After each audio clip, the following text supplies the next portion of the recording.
다 함께 경배와 찬양으로 2025년 2월 23일 주연우 제7주 온유교회 주일 예배를 시작하시겠습니다. 다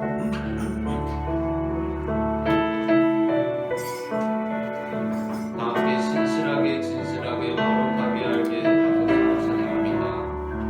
신실하게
박수 치시면서 다 함께 기쁜 마음으로 내가 어둠 속에서 찬양하시겠습니다.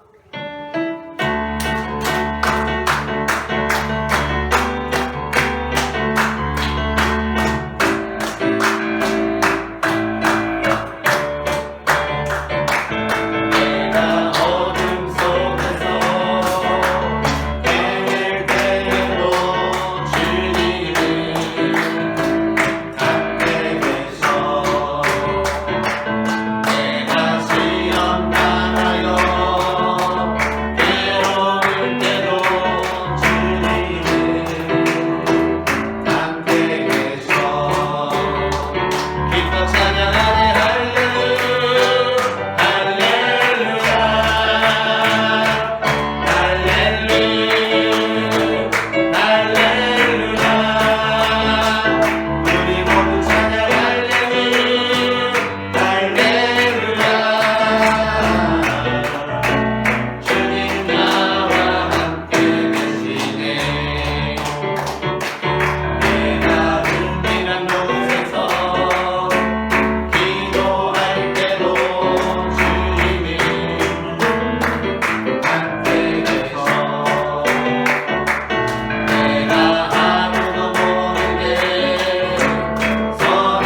박수 올려드리시겠습니다. 아멘. 할렐루야.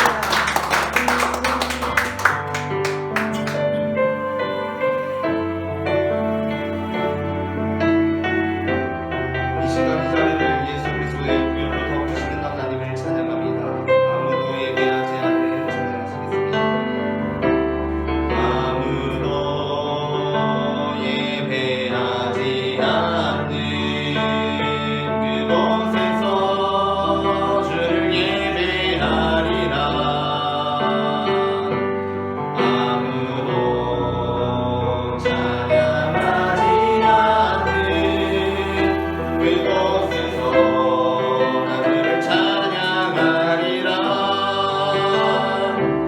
아무도 헌신하지 않는 그곳에서 주께 헌신하리라. 누구도 증거하지 않는 그곳에서 나 주를 증거하리라. 내가 받는 모든 땅 주를 예배하게 하소서. 주의 보혈로 덮어지게 하소서. 내가 선이고 주의 거룩한 곳 되게 하소서. 주의 향기로 물들이소서. 아무도 예배하지 않는 아무도 예배하지 않는 그곳에서 주를 예배하리라. 아무도 찬양하지 않는 그곳에서 나 주를 찬양하리라. 아무도 헌신하지 않는 그곳에서 주께 헌신하리라. 누구도 증거하지 않는 그곳에서 나 주를 증거하리라. 내가 받는 모든 땅 주를 예배하게 하소서. 주의 보혈로 덮어지게 하소서. 내가 선이고 주의 거룩한 곳 되게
진실로 생명의 원천이 주께 있사오니 주의 빛 안에서 우리가 빛을 보리이다. 주를 아는 자들에게 주의 인자하심을 계속 베푸시며 마음이 정직한 자에게 주의 공의를 베푸소서. 아멘. 수고하고 무거운 짐진 자들아 다 내게로 오라. 내가 너희를 쉬게 하리라 말씀하신 예수님, 그 초청의 말씀에 의지하여 무거운 짐을 지고 시달리며 세상에서 끝없는 고통을 받던 저희가 믿음을 가지고 주님께로 왔습니다. 우리의 상한 마음을 어루만져 치료해 주시고 아프고 병든 몸은 성령님의 능력으로 싸매시고 고쳐 주옵소서. 아멘. 지치고 고달픈 자녀들을 주님의 날개 그늘 아래 모으사 평안과 안식을 주옵소서. 아멘. 예수 그리스도의 이름으로 기원하옵나이다. 아멘. 아멘.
죄인도 용서하시고 구원의 기쁜 소식을 듣게 해주시는 하나님 아버지, 저희는 복음의 빚진 자로서 값없이 새 생명을 얻어 살고 있으면서도 빛이 없는 자처럼 뻔뻔한 모습을 가지고 살았습니다. 주님, 복음의 빚진 자임을 잊지 않고 저희도 때를 얻든지 못 얻든지 복음을 전하는 자로 살게 하여 주옵소서.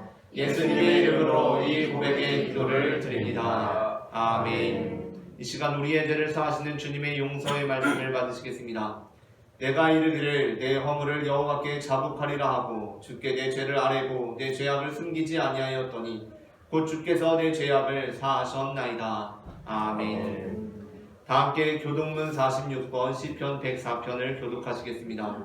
내 영혼아 여호와를 송축하라. 여호와 나의 하나님이여, 주는 심히 위대하시며 존귀와 권위로 옷 입으셨나이다. 주께서 옷을 입음같이 빛을 입으시며 하늘을 휘장같이 치시며 물에 자기 누각의 들보를 얹으시며 구름으로 자기 수레를 삼으시고 바람 날개로 다니시며 바람을 자기 사신으로 삼으시고 불꽃으로 자기 사역자를 삼으시며 땅에 기초를 놓으사 영원히 흔들리지 아니하게 하시나이다. 주께서 물의 경계를 정하여 넘치지 못하게 하시며 다시 돌아와 땅을 덮지 못하게 하셨나이다. 여호와께서 샘을 골짜기에서 솟아나게 하시고 산 사이에 흐르게 하사 각종 들짐승에게 마시게 하시니 들나귀들도 해발하며 공중의 새들도 그 가에서 깃들이며 나뭇가지 사이에서 지저귀는도다. 그가 그의 누각에서부터 산에 물을 부어주시니 주께서 하시는 일에 결실이 땅을 만족시켜 주는도다. 아멘. 다 함께 사도신경으로 우리의 신앙을 고백하시겠습니다. 전능하사 천지를 만드신 하나님 아버지를 내가 믿사오며 그 외아들 우리 주 예수 그리스도를 믿사오니 이는 성령으로 잉태하사 동정녀 마리아에게 나시고 본디오 빌라도에게 고난을 받으사 십자가에 못 박혀 죽으시고 장사한 지 사흘 만에 죽은 자 가운데서 다시 살아나시며 하늘에 오르사 전능하신 하나님 우편에 앉아 계시다가 저리로서 산자와 죽은 자를 심판하러 오시리라. 성령을 믿사오며 거룩한 공예와 성도가 서로 교통하는 것과 죄를 사하여 주시는 것과 몸이 다시 사는 것과 영원히 사는 것을 믿사옵나이다. 아멘.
온 만물을 창조하시고 주관하시는 거룩하신 하나님 아버지, 오늘도 저희를 주님 전으로 불러주시고 주님을 예배할 수 있는 은혜를 베풀어 주심에 감사와 찬양을 드립니다.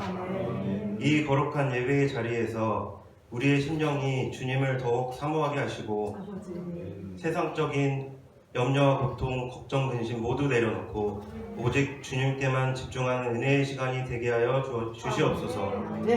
우리의 예배를 받으시기에 합당하신 하나님 아버지, 영광과 존귀와 찬송을 홀로 받으시며 하나님만을 경배드립니다. 아멘. 하나님 아버지, 성경 말씀을 생각하며 기도합니다. 그 말씀들을 통하여 영적으로 깨닫고 주야를 묵상하며 살아가게 하옵소서. 아멘. 하나님의 율법을 우리의 삶의 기준으로 삼아 그 말씀을 따라 걸을 때 형통한 복을 누리는 주님의 자녀들이 되게 하여 주옵소서. 아멘. 세상의 유혹과 헛된 길을 따르지 않게 하시고 우리의 생각과 마음이 날마다 주님의 진리 위에 서도록 인도하여 주옵소서. 아멘. 주님께서 우리의 길을 인도하시며 그 길 가운데 형통한 복을 허락하여 주실 줄 믿습니다. 아멘. 사랑의 하나님, 온유교회를 위해 기도합니다. 이 교회가 하나님 말씀 위에 굳건히 서서 세상의 빛과 소금의 역할을 감당하게 하는 교회가 되게 하여 주시옵소서. 아멘. 오직 하나님의 뜻을 이루어가는 신실한 공동체가 되도록 인도하여 주옵소서. 아멘. 성령의 역사로 교회가 부흥하여 이곳에 모인 성도님들이 주님 안에서 하나가 되게 하시고 서로 사랑하고 섬기는 교회가 되게 하여 주옵소서. 아멘. 교회의 모든 사역이 하나님의 영광을 위한 사역이 되며 세상을 변화시키는 능력 있는 교회로 서게 하여 주옵소서. 아멘. 주님, 온유교회 성도님들과 목사님을 위해 기도합니다. 하나님께서 각자의 자리에서 섬길 수 있는 은혜를 허락하셨사오니 그 사명을 충성하게 하시고 감당하여 주옵소서. 아멘. 목사님과 장로님, 권사님, 집사님 모든 사역자분들에게 성령의 지혜와 능력을 더하여 주시고 주님께서 맡겨주신 직분을 감당하는 데 부족함이 없도록 늘 함께하여 주옵시고 각자의 헌신들이 주님께서 기뻐 받으시는 향기로운 예물이 되게 하시고 교회를 섬길 때 기쁨과 감사가 넘치게 하옵소서. 아멘. 세상적인 유혹들로 인해 시험에 들지 않게 하여 지켜주시고 언제나 하나님만 의지하며 겸손히 섬길 수 있도록 은혜 내려 주옵소서. 이 시간 예배 가운데 성령님이 함께 하시고 말씀을 전하시는 목사님께 기름 부어 주옵소서. 말씀을 듣는 저희의 마음이 사랑과 평강이 넘치도록 하시고 그 말씀을 깊이 새기고 삶 속에서 실천하는 믿음의 사람이 되게 하여 주옵소서. 우리를 구원하시고 날마다 복 주시기를 원하시는 예수님의 이름으로 기도드립니다. 아멘.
고린도전서 4장 1절부터 4절까지의 말씀입니다. 본문을 교독하시겠습니다. 사람이 마땅히 우리를 그리스도의 일꾼이요 하나님의 비밀을 맡은 자로 여길지어다. 그리고 맡은 자들에게 구원할 것은 충성이라. 너희에게나 다른 사람에게나 판단받는 것이 내게는 매우 작은 일이라. 나도 나를 판단하지 아니하노니 내가 자책할 아무것도 깨닫지 못하나 이로 말미암아 의롭다함을 얻지 못하노니 다만 나를 심판하실 이는 주시니라. 아멘. 무한 경쟁 사회 속에서 사람과 구조에 대한 환멸을 느끼게 되어 비교적 이른 시기에 퇴직을 하고 콩 심은 데에 콩 나고 팥 심은 데에 팥 나는 정직한 생활을 꿈꾸며 귀농했던 홍길동 씨는 최선을 다한 농사가 많은 비로 인해 망치게 되자 심히 낙담했습니다. 그렇게 주저앉아 있는 홍길동 씨를 향해 옆집 최씨 아저씨는 거참 홍씨, 우리 이런 일 한두 번 겪는지 아쇼? 우리가 아무리 열심히 해도 하늘이 높지 않으면 아무것도 할 수 없다는 것을 모르셨소? 라고 말했습니다. 이 말을 들은 홍길동 씨는 거대한 자연 앞에 인간의 노력이란 얼마나 부질없는 것인가를 깨달았습니다. 그래서 홍길동 씨는 여전히 논밭을 일구는 농부였지만 마치 산속에 사는 자연인과 같은 태도로 일관하며 산은 산이요 물은 물이로다 하면서 막걸리에 콩 볶아 먹으면서 게으르고 나태하게 살기 시작했습니다. 그런 그를 바라보면서 오늘도 이른 새벽부터 논밭에 일하러 나가는 최씨 아저씨가 말했습니다. 거참 홍씨, 농부가 논밭도 제대로 관리하지 않고 뭐하고 있는 거요? 그러자 홍길동 씨는 최씨 아저씨를 바라보며 이렇게 대답했습니다. 내가 아무리 열심히 해도 자연이 도와주지 않으면 아무 소용이 없는데 뭐하러 그렇게 열심히 일하십니까? 바울은 고린도전서 3장에서 바울이나 아볼로, 즉 하나님의 사명을 맡은 우리 모두는 하나님의 사역자로서 심고 물을 주는 것일 뿐 이 모든 것을 자라나게 하시는 분은 하나님이시라고 말씀합니다. 5절부터 7절 말씀을 교독하시겠습니다. 그런즉 아볼로는 무엇이며 바울은 무엇이냐? 그들은 주께서 각각 주신 대로 너희로 하여금 믿게 한 사역자들이니라. 나는 심었고 아볼로는 물을 주었으되 오직 하나님께서 자라나게 하셨나니. 함께 읽습니다. 그런즉 심는 이나 물 주는 이는 아무것도 아니로되 오직 자라게 하시는 하나님 뿐이니라. 아멘. 그러니까 농부의 삶에 대해 어린아이 수준의 이해를 갖고 있는 사람들이 어떻게 반응합니까? 이 말씀에 대해서 이렇게 반응합니다. 아, 그렇습니까? 그러면 제가 할 일은 아무것도 없겠군요 라고 합니다. 심지어 내가 한다고 해도 하나님께서 하지 않으시면 아무 의미가 없는데 제가 왜 이래야 합니까? 라고 반문합니다. 그렇게 말하는 홍길동씨, 이제 막 귀농해서 첫해 농사 한번 지어보고 자기가 열심히 했는데도 자연 때문에 농사를 마치게 되었다고 비관하고 있는 그 홍길동씨를 바라보면서 일평생을 농부로 살아온 최씨 아저씨는 이렇게 말했습니다.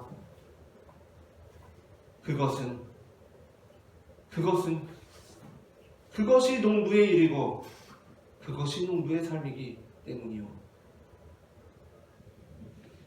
고린도전서 4장을 시작하면서 바울은 우리는 그저 자라나게 하시는 분이신 하나님의 사명자로서 심고 물 주는 이임을 다시 한번 상기시킵니다. 1절 말씀입니다. 다 함께 합독하시겠습니다. 사람이 마땅히 우리를 그리스도의 일꾼이요 하나님의 비밀을 맡은 자로 여길지어다. 아멘. 그런데 그래서 바울이 그 일꾼에게 해당되는 삶이란 무엇이라고 말씀합니까? 그것은 게으른 삶이 아닙니다. 나태한 삶이 아닙니다. 그것은 충성된 삶입니다. 2절 말씀을 다 함께 합독하시겠습니다. 그리고 맡은 자들에게 구할 것은 충성이니라. 아멘. 내가 아무리 열심히 해도 자연이 도와주지 않으면 아무 소용이 없다고 탄식하면서 게으르고 나태하게 살아가는 홍길동 씨의 삶은 결코 농부의 삶이 아닙니다. 아니, 그것은 농부의 삶이 아닐 뿐만 아니라 진정한 농부의 삶을 모독하고 능멸하는 삶입니다.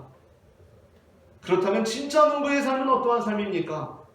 진짜 농부의 삶은 내가 아무리 열심히 해도 자연이 도와주지 않으면 아무 소용이 없다는 것을 겸허히 인정하면서도 오늘도 이른 아침 떠오르는 해를 바라보며 삽이랑 홈이랑 챙겨서 논밭으로 일하러 가는 삶입니다. 오늘 우리는 그리스도의 일꾼이라는 제목의 설교를 나눕니다. 제목을 제가 먼저 읽으면 따라 읽는 식으로 두 번 읽어보겠습니다. 그리스도의 일꾼, 그리스도의 일꾼. 전해지는 말씀을 통하여서 그리스도의 일꾼으로 살아간다는 것이 어떠한 삶을 의미하는지 알게 되고 우리가 바로 그러한 그리스도의 일꾼으로서 충성된 삶을 살아가는 성도가 되기를 소망합니다. 그렇다면 그리스도의 일꾼은 어떠한 삶을 살아가는 사람입니까? 먼저 첫째 함께 읽겠습니다. 첫째, 자신의 삶에 대하여 자책할 것이 없는 사람입니다. 고린도전서 4장 1절부터 4절 상반절까지를 교독하시겠습니다. 사람이 마땅히 우리를 그리스도의 일꾼이요 하나님의 비밀을 맡은 자로 여길지어다. 그리고 맡은 자들에게 구할 것은 충성이니라. 너희에게나 다른 사람에게나 판단받는 것이 내게는 매우 작은 일이라. 나도 나를 판단하지 아니하노니 내가 자책할 아무것도 깨닫지 못하나. 아멘. 그리스도인들은 늘 회개할 것이 많은 사람들입니다. 세상 사람들은 회개할 것이 없습니다. 그래서 이제 막 신앙을 갖게 되어서 기도를 하려고 하면 도무지 무엇을 해야 할지 모릅니다. 기도를 하지 못하는 이유는 여러 가지가 있겠지만 그중 하나는 아직 세상에 유산들이 남아있어서 회개할 것이 없다고 생각되기 때문입니다. 하지만 신앙생활을 조금 더 하다 보면, 믿음이 깊어지다 보면 회개할 것이 많아지게 됩니다. 주일 예배에 나와서 십자가를 바라보고 앉아서 두 눈을 감으면 어찌나 회개할 것이 많은지, 아버지라는 물음과 함께 나의 잘못과 허물과 실수들이 주마등과 같이 머릿속을 지나가는데 도저히 입술로는 그 떠오르는 죄악들을 다 따라갈 수조차 없는 형편입니다. 그러니까 세상 사람들은 그리스도인들이 진짜 많은 죄를 짓고 사는 줄 압니다. 저렇게 오랜 시간을, 심지어 어떤 사람을 보면 막 울부짖으면서 가슴을 치면서 기도하는 거 보니까 도대체 얼마나 많은 죄를 저렇게 짓고 살았느냐는 것입니다. 하지만 우리가 정말 가슴 아파하며 눈물을 흘리면서 기도하는 것을 보고 우리가 세상 사람들보다 더 큰 죄를 지었다고 생각한다면 그것은 큰 착각입니다.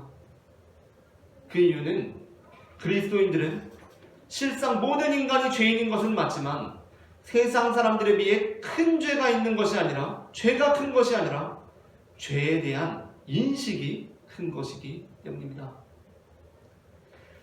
세상의 가치관에 따라, 이 세상 풍조에 따라 사는 사람들은 10,000원을 떼어먹고도 전혀 잘못을 의식하지 못합니다.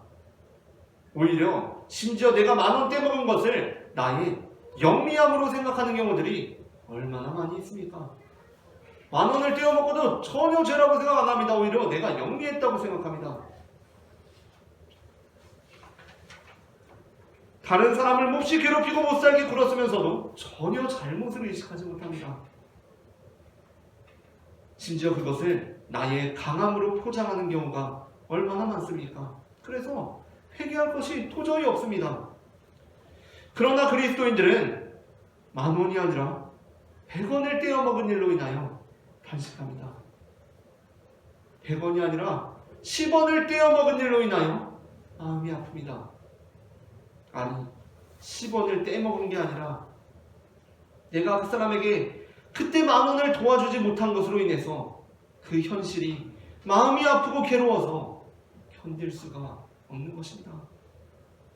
내가 그 사람을 안 괴롭혀서 회개할 것이 없는 것이 아니라 그 사람을 더 사랑해주지 못해서, 더 챙겨주지 못해서, 덜 외롭게 하지 못해서 그 나의 유한함과 나의 나약함으로 인해서 회개의 기도가 나오는 것입니다. 그러한 면에서 바울은 그리스도의 일꾼들의 삶이 어떠해야 하는지를 이렇게 말씀합니다. 4절 상반절 말씀을 다시 한번 합독하시겠습니다. 내가 자책할 아무것도 깨닫지 못하나. 아멘. 그리스도의 일꾼된 삶은 자책할 것이 없는 삶입니다. 세상 사람들이 그리스도인들이 회개하는 것을 보면서 아니, 저 사람들은 도대체 얼마나 많은 죄를 지었기에 저렇게 회개하는가 생각하며 알아봤더니 세상 사람은 10,000원 떼어먹었는데 보니까 진짜 그 그리스도인이 100,000원을 떼어먹어서 저렇게 회개 기도를 하고 있는 것이었습니다. 세상 사람은 그냥 조금 괴롭힌 것뿐인데 진짜 그리스도인들은 아주 작정을 하고 한 사람을 못살게 굴고 괴롭혔던 것이었습니다. 그러면 그게 얼마나 우스운 일이 되겠습니까? 정말 저 사람은 얼마나 큰 죄를 지었나 하고 살펴봤더니 진짜 큰 죄를 지은 사람입니다. 그래서 그렇게 회개하고 있습니다. 얼마나 우스운 일이 되겠습니까?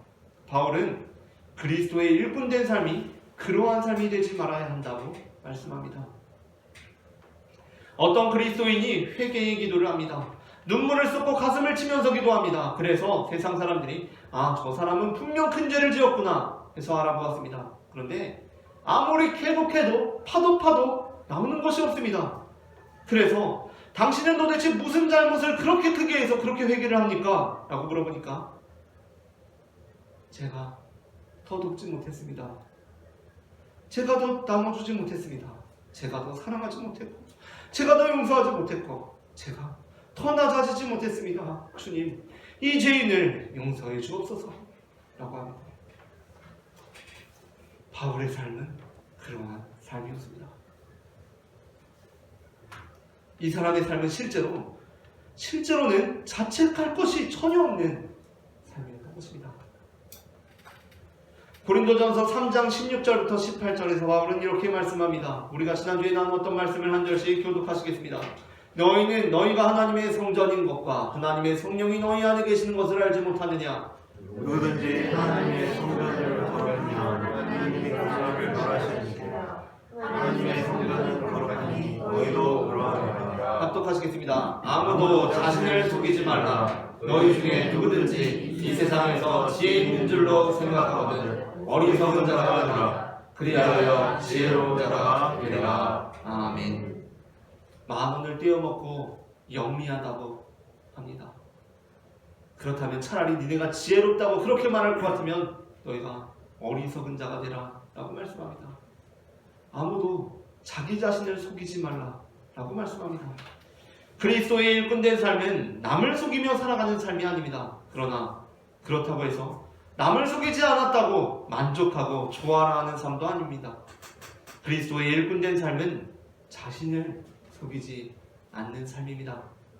다음으로 둘째, 그리스도의 일꾼된 삶은 어떠한 삶이고 그들은 어떠한 사람인가 함께 읽겠습니다. 둘째, 자신의 거룩함으로는 의로움을 얻지 못함을 알고 있는 사람입니다. 고린도전서 4장 4절 중반절까지를 읽겠습니다. 내가 자책할 아무것도 깨닫지 못하나 이로 말미암아 의롭다함을 얻지 못하노라. 아멘. 진짜 농부 최씨 아저씨는 밤낮 열심히 일합니다. 그런데 그렇다고 해서 내가 이렇게 열심히 했으니 이번 농사는 반드시 잘 되어야만 하고 어디 한번 안 되기만 해봐라 라는 태도로 살아가지 않습니다. 그는 자연을 자신의 열심에 응답하는 대상으로 보지 않습니다. 그는 진짜 농부이기 때문입니다. 그는 자신이 이미 자연의 일부로서 자연 안에 있으며 자신의 삶 자체가 자연의 순리와 이 무한한 우주의 은혜 가운데 놓여 있음을 알고 있습니다. 생각해보면 그렇습니다. 자연은 나의 열심에 응답해주는 대상이 아닙니다. 사실 내가 하는 모든 것이 이 자연으로부터 비롯된 것입니다. 내가 딛고 서 있는 땅, 내가 일구고 있는 이 흙, 내가 사용하는 호미는 자연으로부터 온 나무와 새로 이루어져 있으며 나를 비추는 햇빛, 시원케 하는 바람, 흐르는 물과 하늘의 구름, 꽃과 들판, 모든 것이 자연이며 내가 또 그 자연의 일부로서 그 안에 있고 그 자연이 없다면 나의 열심은 사실 성립 자체가 될 수가 없는 것입니다. 우리는 때로 하나님께 이렇게 따지곤 합니다. 하나님, 제가 그렇게 열심히 한 거 하나님 아시잖아요. 하나님, 제가 진짜 제 인생 걸었잖아요. 진짜 열심히 했잖아요. 이번만은 꼭 응답해 주셔야 한다고 제가 여러 번 말씀드렸잖아요. 그런데 왜 응답하지 않으신 것입니까? 선하신 하나님께서는 이미 우리에게 모든 좋은 것을 주셨습니다. 아멘. 그런데 악한 우리는 하나님께서 우리에게 주지 않으신 것, 그런데 그조차도 완전히 지혜로우신 하나님의 뜻에 따라 우리를 선한 길로 인도하시기 위해 주지 않으신 것들로 인해 우리는 하나님을 원망하고 있는 것입니다. 이에 대해 사도 바울은 우리가 그리스도의 일꾼으로서 주님께 우리의 공로를 주장하며 무언가를 요구할 수 없다라고 말씀합니다. 4절 중반절까지의 말씀을 다시 한번 합독하겠습니다. 내가 자책할 아무것도 깨닫지 못하나 이로 말미암아 의롭다함을 얻지 못하노라. 사도 바울은 자책할 것이 없었습니다. 그러나 그렇다고 해서 내 자책할 것 없는 삶, 이 떳떳한 삶을 근거로 내 의로움은 반드시 받아야만 하는 것으로 여기지 않았습니다. 왜냐하면 나의 의로움은 하나님께서 우리에게 은혜로 주신 것이기 때문입니다. 고린도전서 3장 10절부터 11절까지의 말씀, 우리가 지난주에 나누었던 말씀을 다 함께 합독하시겠습니다. 내게 주신 하나님의 은혜를 따라 내가 지혜로운 건축자와 같이 터를 닦아두니 다른 이가 그 위에 세우나 그러나 각각 어떻게 그 위에 세울까를 조심할지니라. 이 닦아둔 것 외에 능히 다른 터를 닦아둘 자가 없으니 이 터는 곧 예수 그리스도라. 아멘. 사도 바울은 우리의 의로움, 우리의 구원은 내가 잘 쌓아서 하늘에 이르러야 하는 바벨탑이 아니라 이미 내가 하나님의 은혜를 따라 서 있는 터라고 말씀합니다. 이것은 내가 세운 것이 아니라 이 터가 있기 때문에 그 위에 세울 수 있었다는 것입니다. 우리는 하늘에 이르지 못함으로 탄식할 것이 아니라 땅을 딛고 서 있으므로 감사해야 한다는 것입니다. 우리의 의로움을 얻기 위해 예수 그리스도의 일꾼으로 사는 것이 아니라 이미 하나님의 은혜로 예수 그리스도를 통해 의로움을 얻었기에 예수 그리스도의 일꾼으로 사는 것입니다. 마지막으로 셋째, 예수 그리스도의 일꾼은 어떠한 사람인가? 함께 읽겠습니다. 셋째, 자기 삶의 모든 것을 주님께서 심판하실 줄 믿는 사람입니다. 고린도전서 4장 4절 말씀을 전체를 마지막으로 함께 읽겠습니다. 내가 자칫하는 아무것도 깨닫지 못하나 이로 말미암아 의롭다함을 얻지 못하노라. 다만 나를 심판하실 이는 주시리라. 아멘. 고린도 교회는 분파로 나뉘어서 다투고 있었습니다. 그 분파는 바울파, 아볼로파, 게바파, 그리스도파였습니다. 물론 이 이름 바울파, 아볼로파, 게바파, 그리스도파라는 이 이름은 실제로 이들이 믿고 따르는 대상이 각각 바울이고 아볼로임을 의미하는 것이 아니었습니다. 만일 그랬다고 한다면 이들이 정말 바울을 믿고 따르는 자들이었다면 그렇게 분파가 되지 않았을 것이기 때문입니다. 그러므로 이들의 호칭 바울파, 아볼로파, 게바파, 그리스도파라는 이 호칭은 사실 이들의 정욕을 가리기 위한 덮개가 될 뿐입니다. 한 교회에서 중식에 배추김치를 내자는 파가 있고 깍두기를 내자는 파가 있고 그런 걸로 다투지 말고 둘 다 내면 되지 않느냐라는 파가 있고 그냥 그런 걸로 다툴 것 같으면 중식 자체를 하지 말자는 파가 있습니다. 그래서 그걸로 싸우기 시작합니다. 그러면 그 다툼이 시작될 때는 서로 깍두기파, 배추김치파, 둘 다 파, 중식 폐기파 이렇게 일컬어집니다. 그런데 그 갈등이 심화되고 깊어지기 시작하면 어떤 일이 발생하게 됩니까? 별것 아닌 일인데 거기에 온갖 거룩하고 신성한 의미들이 부여되기 시작합니다. 그래서 그게 나중에는 바울파, 아볼로파, 게바파, 그리스도파가 되는 것입니다. 그래서 나중에는 이게 뭐 때문에 싸우는지도 모르고 싸우고 있는 것입니다. 어느 교회에 고가의 그랜드 피아노가 허물로 들어왔습니다. 그러자 어떤 장로님이 피아노가 워낙 좋아 보이니까 이거 우리 강단에 올려서 피아노를 이렇게 사용하자라고 제안했습니다. 그러자 또 다른 어떤 장로님이 하나님의 말씀이 선포되는 강단에 피아노가 올라가는 것은 적절하지 않은 것 같다라고 반대했습니다. 그게 시작점이 되어서 교회가 싸우다가 결국 한 장로님이 교회를 떠나시게 되었습니다. 그런데 한 5년쯤 지나서 두 분이 우연히 길을 가다가 마주치게 된 것입니다. 근데 순간적으로 두 분이 자신들이 싸웠던 것도 잊어버리고 얘기를 하다 보니까 그때 우리가 싸워서 못 보게 됐고 그래서 이렇게 오랜만에 보게 되는구나 라는 것을 알게 되었습니다. 그렇게 이제 서로 굉장히 어색한 인사를 하고 이제 돌아서지 않았겠습니까? 그렇게 돌아섰는데 두 장로님의 머릿속에 동일한 생각이 스쳤습니다. 그 생각은 잠깐 근데 저 장로님이 피아노를 올리자고 했나 아니면 내가 올리자고 했나? 라는 것이었습니다. 지나고 보면 생각해보면 그 피아노를 올리고 내리는 것은 전혀 중요하지가 않습니다. 한 장로님도 그냥 워낙 고가에 좋아 보이는 피아노가 올라갔으니까 참 감사한 마음에 그냥 저 피아노 올리자 그냥 해본 말이고 또 한 장로님도 어쩌다 보니까 그냥 별 생각 없이 피아노 그거 안 올리는 게 나을 것 같다고 그냥 반대한 것일 뿐이었습니다. 그냥 하게 된 말일 뿐이었습니다. 근데 그게 이제 싸움이 되기 시작하니까 나중에는 피아노 자체가 문제가 아니라 피아노 얘기는 없어지고 근데 저 장로님은 이랬대 저 장로님은 저랬대 이런 얘기들이 나오기 시작하는 것입니다. 피아노 얘기는 온데간데 없고 이제 저 장로님 저랬대 저 장로님 이랬대가 되는 것입니다. 지금 바울 역시 마찬가지입니다. 바울은 자신의 의지와 상관없이 고린도 교회에 바울파가 생겨버렸습니다. 아니 이 사람들이 자기들이 깍두기 주장했으면 깍두파라고 해야 되지 않습니까? 근데 깍두기 파라고 하기에는 본인들이 생각하기에도 좀 이건 아닌 것 같고 그러니까 거의 억지로 바울도 사실은 배추김치보다도 깍두기를 더 선호하지 않았을까 막 이런 식으로 해서 깍두기 파는 뭔가 되게 웃길 것 같아요. 우리가 싸움에 있어서. 그러니까 우리는 바울파 해버린 것입니다. 정말 바울을 따랐다면 바울파라는 분파가 생길 수가 없습니다. 그러니까 나중에는 어떤 일이 벌어지는 것입니까? 배추김치파에서도 정작 자신들이 반대하던 깍두기 얘기는 어디 간지 다 없어지고 바울이 이렇다더라, 바울이 저렇다더라가 되는 것입니다. 그에 대해 바울은 어떻게 반응합니까? 3절부터 4절 말씀을 다 함께 합독하시겠습니다.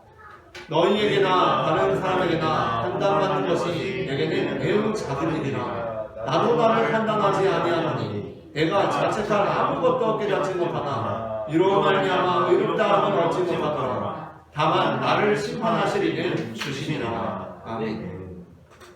바울은 내 의지로 생겨난 분파도 아닌데 내가 시킨 것도 아닌데 어쩌다 보니 바울파가 생겨났고 그러다 보니까 이제 바울에 대한 막 이런저런 얘기가 나오기 시작하는데 그러한 상황 속에서 바울은 자신에 대한 그들의 판단을 가볍게 여긴다고 합니다. 물론 이제 고린도전서가 시작되면서부터 바울은 자신에 대한 그런 얘기들, 공격들에 대해서 앞으로 다 설명을 차근차근히 합니다. 그러나 바울 자신에 대한 비방자들의 판단에 대해서 자신은 기본적으로 그것을 중대하게 받아들이는 것이 아니라 나 개인적으로는 아주 가볍게 받아들인다는 태도를 분명히 한다는 것입니다. 그 이유는 무엇입니까? 나를 심판하실 분은 오직 주 하나님이시기 때문입니다. 하나님께서는 모든 것을 아십니다. 그 판단으로 나를 판단하실 것입니다. 그러므로 우리는 다른 사람들의 판단에 휘둘리지 않습니다. 세상은 그리스도의 일꾼들을 비방합니다. 그에 대한 그리스도의 일꾼들의 반응은 경노하는 것이 아닙니다. 우리는 성숙한 그리스도인들로서 그들의 비방을 통해 우리 스스로를 돌아보긴 합니다. 그러나 그것 자체에 휘둘리지 않습니다. 왜냐하면 우리는 결국 하나님의 심판대 앞에서 온전하신 하나님의 심판을 받게 될 것이기 때문입니다. 고린도전서 3장 8절 말씀, 우리 지난주에 나누었던 말씀을 다 함께 합독하시겠습니다. 심년이와 물드는 이는 한 가지이나 각각 자기가 일한 대로 자기의 상을 받으리라. 아멘. 하나님께서는 각각의 처지에 맞게 정확하게 각자의 상을 주십니다. 세상은 가난한 사람에게 3,000원 적선한 사람을 선하다 하고 3,000원짜리 빵을 훔친 사람을 죄인이라고 합니다. 그러나 이제 세상도 지식과 정보가 늘어나서 3,000억을 가지고도 3,000원 적선한 사람을 손가락질하고 돈 3,000원이 없어서 3,000원짜리 빵을 훔쳐 굶주린 배를 채운 사람을 결코 비난하지 않습니다. 세상의 관점이 이처럼 변화될 수 있었던 이유는 이제 우리가 아는 지식과 정보의 양이 늘어났기 때문입니다. 단순히 3,000원 베풀었고 단순히 3,000원짜리 빵을 훔친 것이 아니라 그들의 상황과 여건에 대한 지식을 알게 되었기 때문입니다. 그런데 하나님은 전지하십니다. 여전히 세상은 그리스도의 일꾼들에 대해 비난받지 않을 이유에도 비난합니다.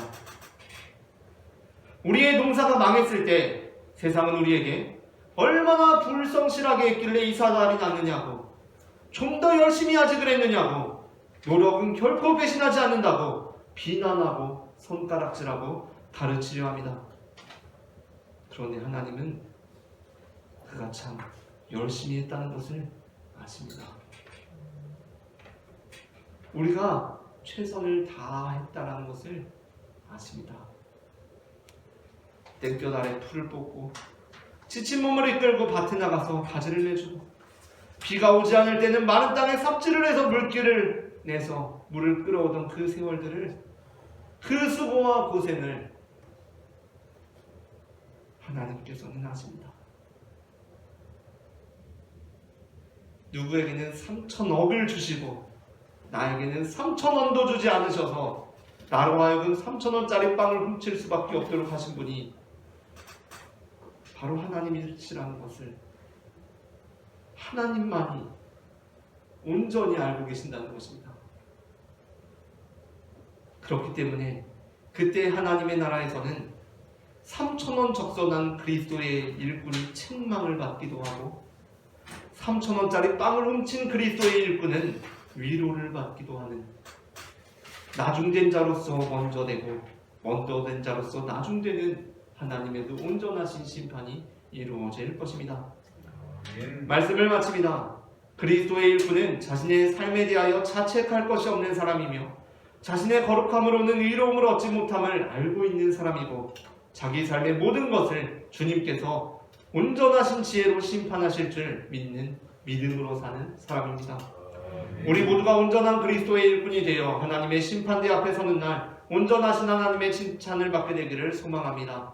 다 함께 기도하시겠습니다. 우리를 주님의 일꾼으로 삼아주신 하나님 아버지, 우리에게 사명 주시고 우리에게 주님의 일터를 허락하여 주셔서 우리가 주님의 일꾼으로 살아가게 하시니 주님 은혜를 감사합니다. 하나님 아버지, 주님께서 우리에게 베풀어 사명을 우리가 붙들고 충성으로 살아가는 믿음의 백성들 될 수 있도록 인도하여 주시옵소서. 세상의 조롱과 비난에도 불구하고 이 길을 꿋꿋하게 걸어가게 하여 주셔서 우리 삶의 모든 것을 아시고 우리를 위로하시고 우리와 함께 하실 주님을 위해 살아갈 수 있도록 도와주시옵소서.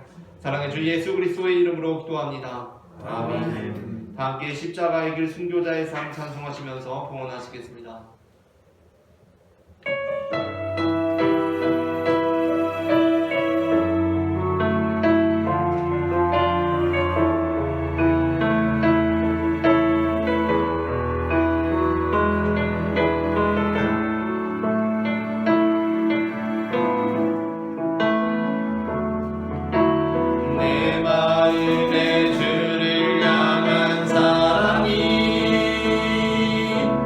나의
감사합니다. 지난 한 주간도 하나님께서 우리의 발걸음마다 인도하여 주셔서 이렇게 우리가 귀한 주일에 주님 앞에 나와 예배할 수 있음을 고백합니다.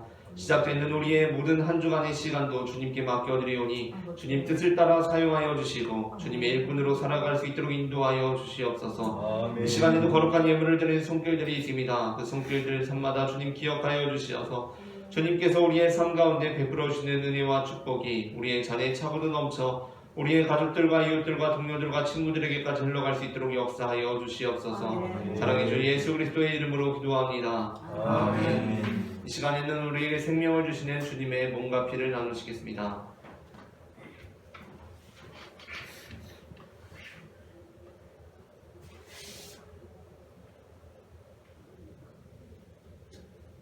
이것은 주님의 몸, 이것은 주님의 피, 이것을 먹고 마셔 주님의 생명 얻네. 이 떡을 받습니다. 이 잔을 받습니다. 주님을 사랑해요. 십자가 기억하리.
우리에게 생명의 몸과 피를 내어주신 주님께 감사하며 다 함께 기도하시겠습니다.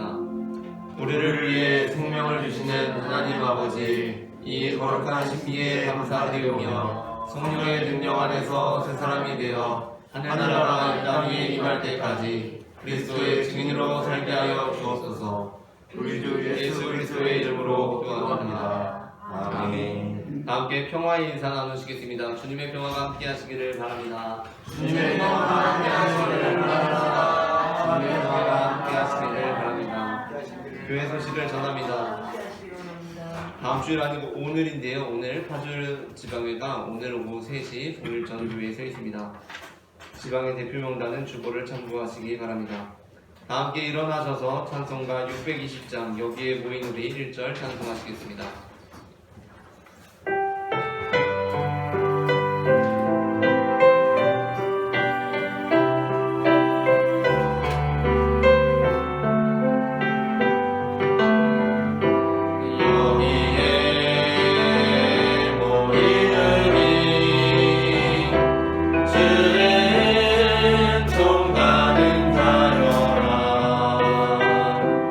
주께서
모든 민족을 제자로 삼아 아버지와 아들과 성령의 이름으로 세례를 베풀고 내가 너희에게 분부한 모든 것을 가르쳐 지키게 하라.